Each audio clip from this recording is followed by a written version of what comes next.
Welcome to The Art of Medicine, the program that explores the arts, business, and clinical aspects of the practice of medicine.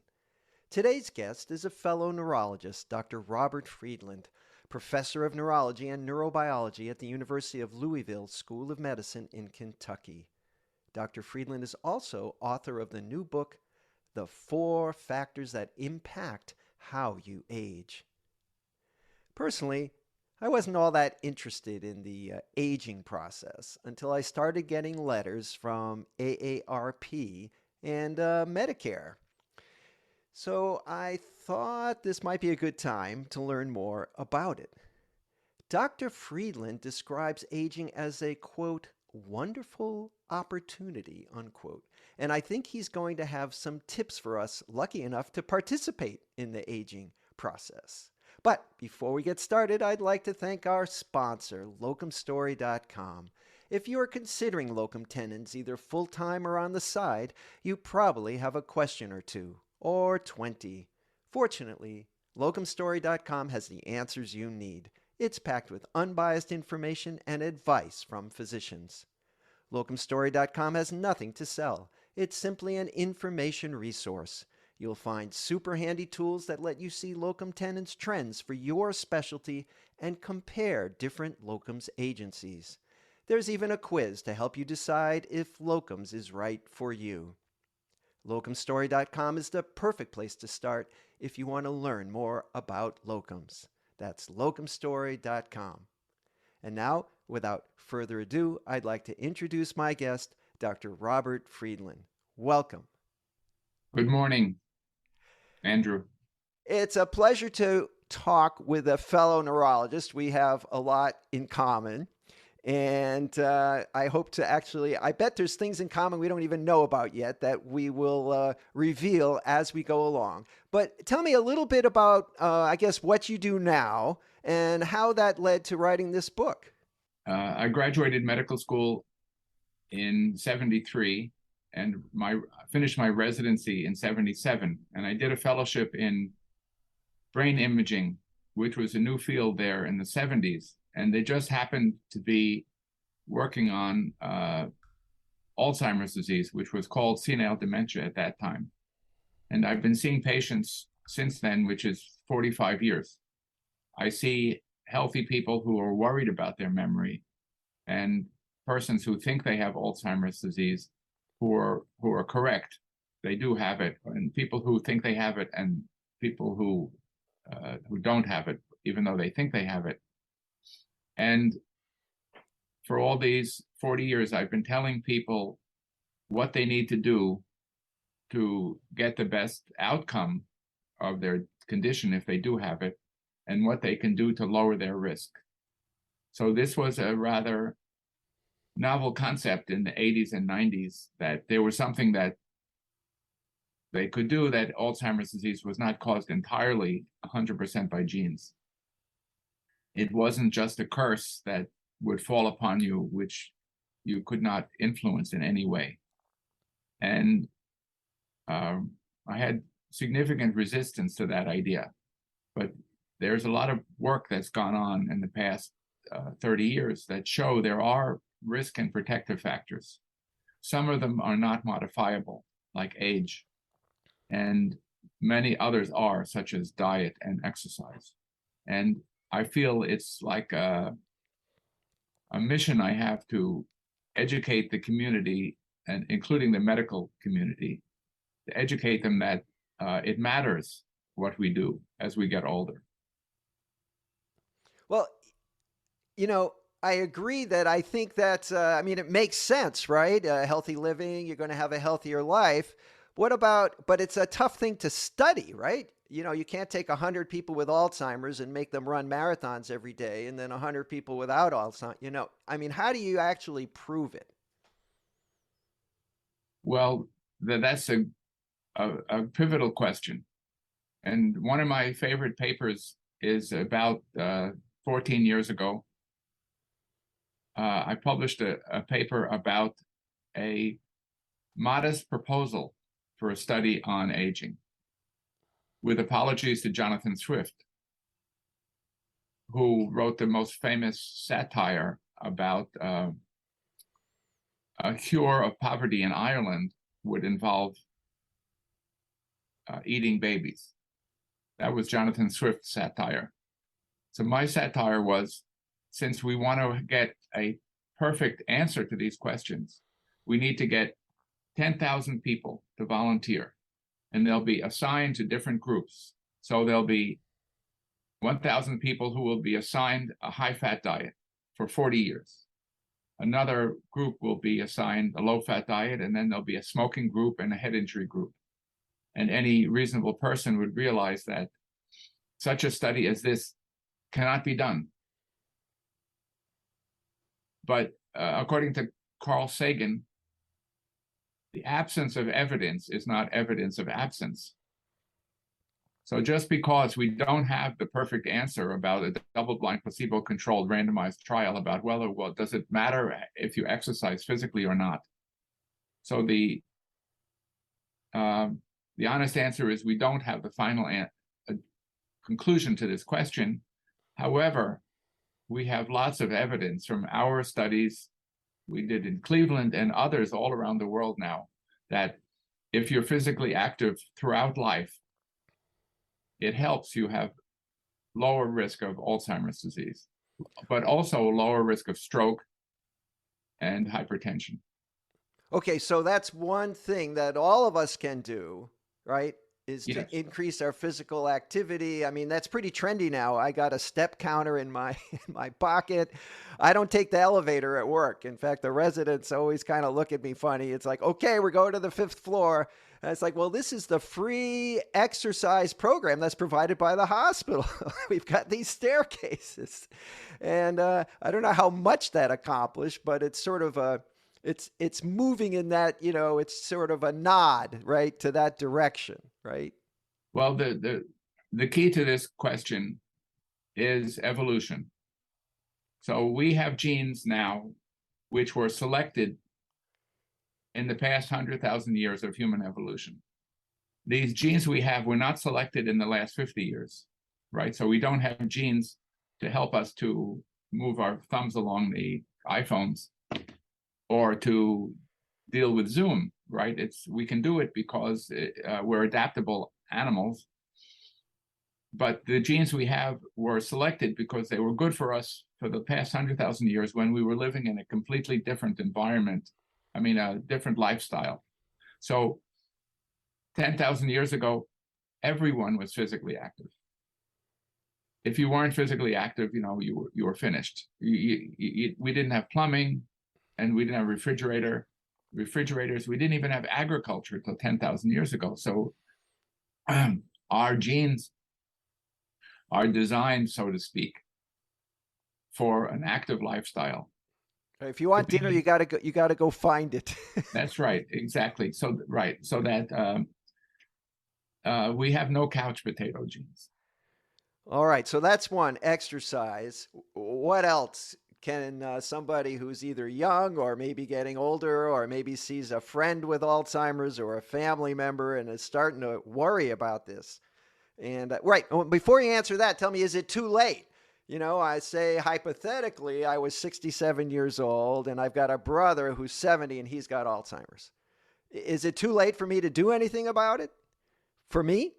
No, of course, there is a point where it, if you're, there is a point where it could be too late. But in general, my message is it's never too late. And the same thing can be true about cognitive activity. So there's physical activity and there's cognitive or mental activity. And similarly, our ancestors were more mentally active than we are now. Because after all, I could wake up and spend a whole day at home without thinking about anything because I go to the refrigerator and eat whatever I want. I want water, I just turn on the faucet.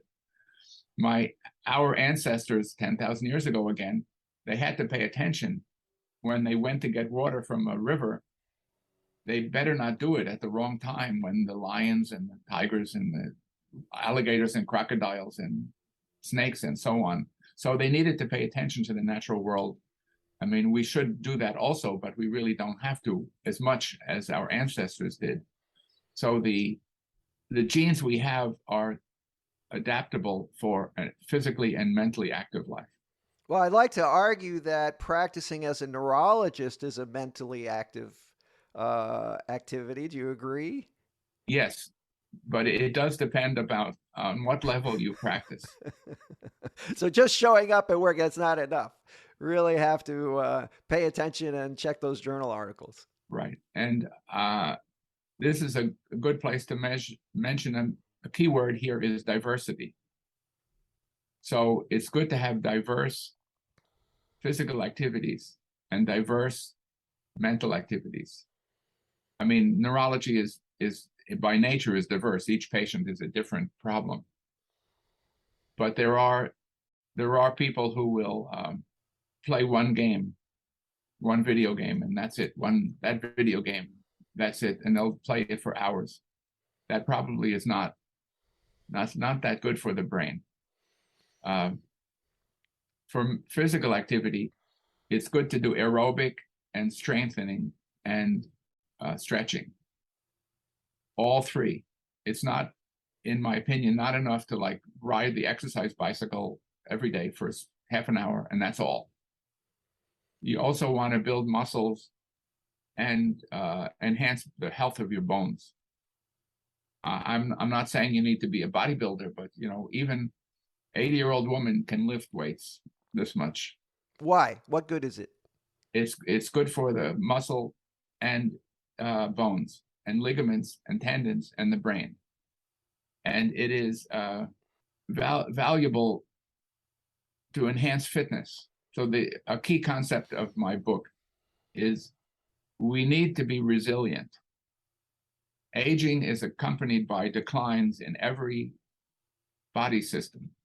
They don't all happen to every person, but they do happen, and then various things happen with aging, like you get pneumonia or you fall and break your hip. These things happen. Of course, you'd like to not get pneumonia, you'd like to not fall, but they will happen to some people. And what's important is not only whether they happen or not, but how resilient we are. What is our reserve capacity? But in your book, there's this great graph that shows, age on the x-axis and then a number of different body functions. And, kidney function, liver function, bone mass, muscle, and it all goes like that. And so it's an uphill battle, right? To get these things to change. You want to change the slope. Is that it of all those curves? The key factor is the decline is for the population, is not for every single person. Some people can retain good function even when they get old. And imagine a 60-year-old man who drinks too much, he's too heavy, and he doesn't exercise, and he smokes. If he would stop smoking, stop drinking, lose weight, and exercise, he could be in better health when he's 70 than he was when he's 60. So these declines are not, my favorite phrase in the book is, it's not inevitable. The declines are not inevitable. Actually, aging itself is not inevitable because many people don't live long enough to be old. What would Princess Diana think about? I think she died when she was 37. And if she thought that everybody lives to be old and that it happens to everybody, she might be very upset because she didn't get a chance to be 40. And we all know people who died much earlier than they should have. So aging is not inevitable. The declines with aging are not all inevitable or not completely inevitable. And the difference is what we do. It's not only our genes. So exercise, and I think it's really hard to argue with exercise. I think that's in every health manual that's ever been written, is regular exercise is a good thing. And then you talked about keeping an active mind with diverse activities. And what do you think about retirement? You're not retired. You told me that you're at work. You're a whole lot excuse me, but you're older than me, and you're still going to work. Is that because you have nothing else to do, or because you're trying to stall aging, or you just love your work so much that they're going to keep you forever? I've considered retirement, but I keep on having new ideas, and I feel like, well, okay, if I pursue this, I have an idea about diabetic neuropathy, which is not a focus of my subspecialty of cognitive neurology. But it's a big problem in medicine, in neurology. And I have an idea. And I thought, well, would it be better to pursue this idea, or would it be better to rake the leaves in my backyard, which are very badly in need of raking? And I don't know the answer. I'm not saying it's wrong to retire and to devote your life to your backyard, but I don't feel ready for that. And do you think that that's helping stall aging in your case? Yes, yes. Okay, I'm trying to Along make a with case for retirement versus work. along with tennis. Along with tennis. Okay, so you've got the exercise and you play weekly, more than weekly. I play when my ankle, my knee, my hip, and my shoulder allow me to play tennis. Then When your body cooperates. yes. And cognitive. Okay, so we've got two things we can do. Is there anything else we can do to stall this excessive aging? Yes. Well, we can move now to hazardous behaviors and diet. Just to diet is particularly important, and similarly to physical and mental activities. We are not made by evolution to have a high-fat, low-fiber diet, because our ancestors ate meat. They certainly did, but they weren't successful in hunting every day. They were hunter-gatherers, so they might go out hunting and they might not find anything, or they might kill a rabbit and they have 10 members of their family and they have one rabbit to eat. There's nothing like our cows did not exist in the past. I mean, they came from buffalo, but buffalo are very active creatures. I've seen them in Africa, and you don't want to fool around with buffalo, right? They're very dangerous. They're like a minivan, with horns. It's a low-fat version of a cow. Exactly. That's right. So that the game our ancestors ate had less than 1/5 as much fat as cows. Hmm. So we're not protected by evolution for a high-fat diet, for having a high-fat diet. The main nutritional problem for most of human history was we didn't have enough to eat. The main nutritional problem in North America now is we have too much to eat. So salt is not good. Of course, we need to eat salt. You can't avoid eating salt, but you can avoid eating too much salt. And a central focus of my book is the pivotal role of the gut bacteria, which are called the microbiota, which include bacteria, fungi, parasites, and viruses. They live inside us, and they're here all the time. They're our largest environmental exposure. Hmm. And it turns out that the more fiber you eat, the more you have certain kinds of bacteria that influence the production of immune cells in the gut, which lead to less immunity or less active of an immune system. If you eat less fiber, your immune system is more active. And inflammation is a component of Parkinson's, Alzheimer's, stroke, heart disease, and cancer. Let's revisit that a second, because it's a little bit paradoxical to me. With aging, our immune system decline, right? That's what happens, right? Older people are just more susceptible to infection. But you're saying with a healthy diet, We have bacteria that what will they do? First, the efficacy of our immune system declines with aging, as you said. However, the ability of the immune system to make mistakes goes up. So autoimmunity goes up. So arthritis, heart disease, stroke, and Alzheimer, and ALS and Parkinson's, they all have an inflammatory component, which is thought to be pivotal to the pathogenesis of these diseases. So the bacteria being our largest environmental exposure, the immune system needs to pay attention to that. And all of our ancestors had it going back 1 billion years. So birds and frogs and termites and cows cannot digest grass because it's the bacteria that do it for them. Mother's milk contains complex sugars, which the baby cannot digest. So I asked you why would that happen? It doesn't make any sense. This has been recently discovered. And the complex sugars in mother's milk are food for the gut bacteria because they're so important for the survival of the baby that it get the good population.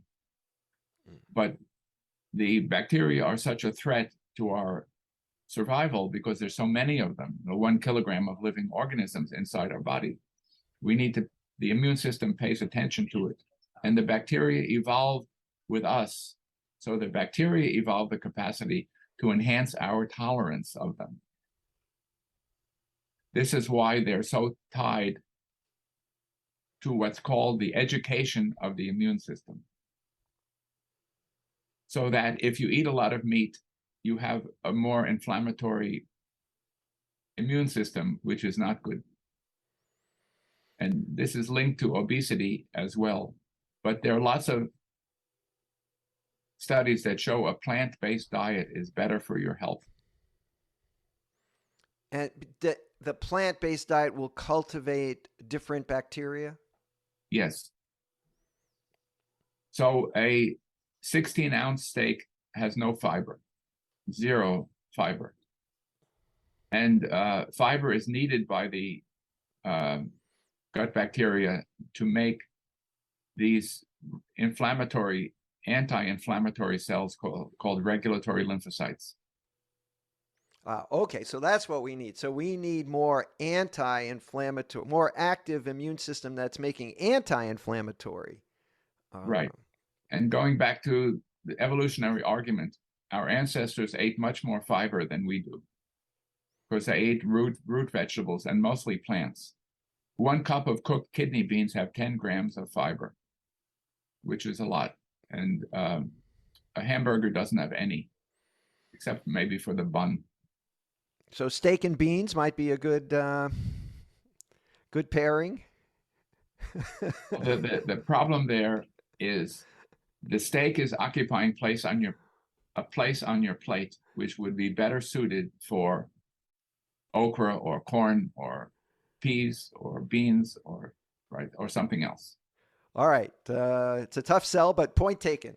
Okay, now, so we've got diet, exercise, cognitive activity. There's a fourth pillar, right, to this anti-aging concept. What's that? Well, there's head injuries. Head injuries are bad for you. Big injuries are bad. Little injuries are bad.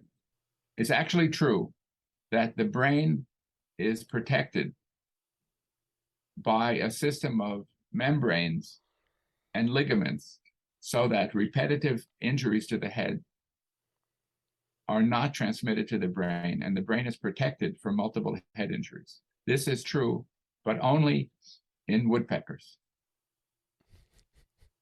I read that paper. In fact, because this has been like, if you think about it, how come the woodpecker, gets through the day, right? Tell us. Woodpeckers are very successful. They've been here for hundreds of millions of years, and their brain is protected from repetitive, but not humans. Humans don't have anything. We have a skull, of course, which protects us to some degree. But There is no safe amount of participation in football. Mm. I think that let's emphasize that. I think that's very important because that's highly debated, and I've written a lot about traumatic brain injury and repetitive injuries, and I think it's still not really settled, and certainly in the public mind, that would you let your child play football? Is it really dangerous? Yeah, they get bonked on the head now and then, but then they're fine. What do you think about that? There's a new condition called chronic traumatic encephalopathy, or CTE, which is caused by head injuries, including football. It is a progressive neurodegenerative disease which causes memory problems, hallucinations, delusions, severe depression, many cases of suicide, agitation, and it is untreatable. There's no diagnostic test for it at the moment. It also causes loss of dexterity. So I have a patient now he played high school and college football. He's a jeweler, but he can no longer work because his fingers are not working. Mm. And he's getting memory problems. So there's nothing I can do for him at the moment. It's said by some people that the most dangerous position in football is the center, because the center is smashing into the other guy every single play, all day. His job is to smash into this guy, and the other guy's job is and these, they weigh 300 pounds. And even if their heads don't smack, it's not good to be involved in such a violent collision, 100 times in every game. We're running out of time. But there's one more aspect I think that you talk about in your book that's anti-aging is I believe it's the psychosocial network. Is that correct? That maintaining. Tell me about that. Yes, the 4 components of the reserve capacity that make up our resilience is cognitive, physical, psychological, and social.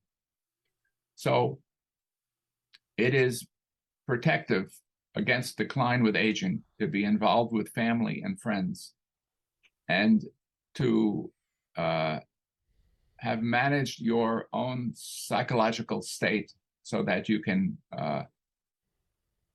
take advantage of the opportunity of aging. So the basic idea of my book is that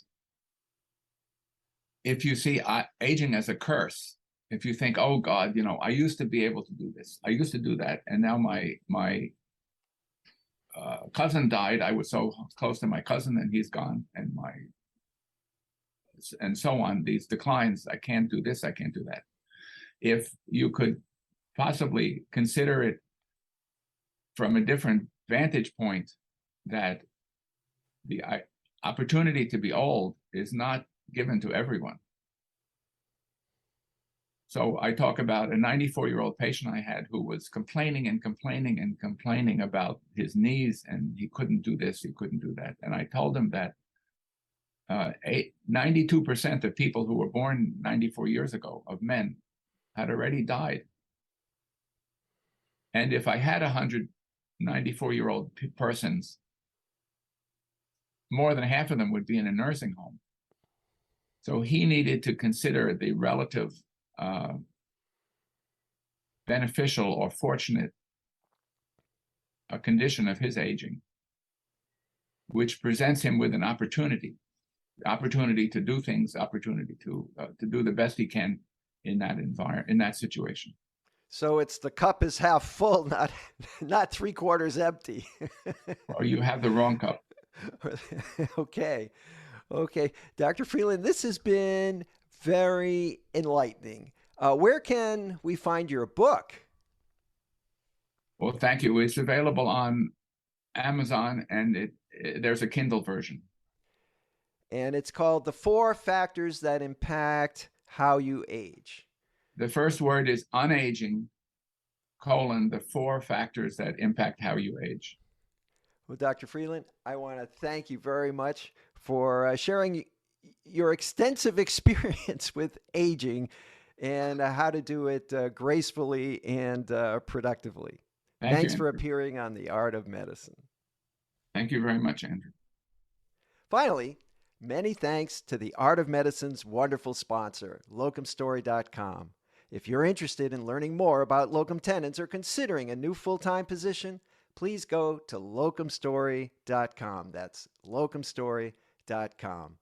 I'm your host, Dr. Andrew Wilner. Thanks for joining the program. See you next time.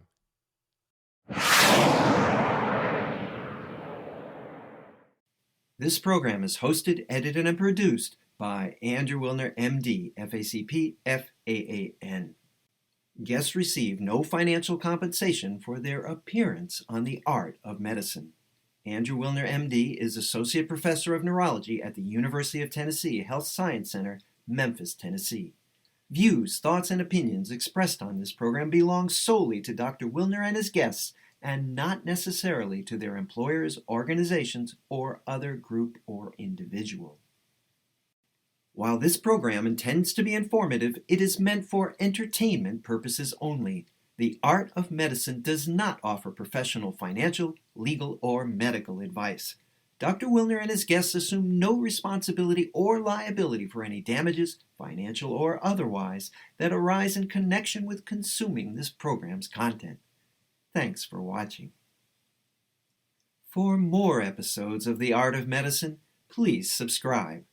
www.andrewwilner.com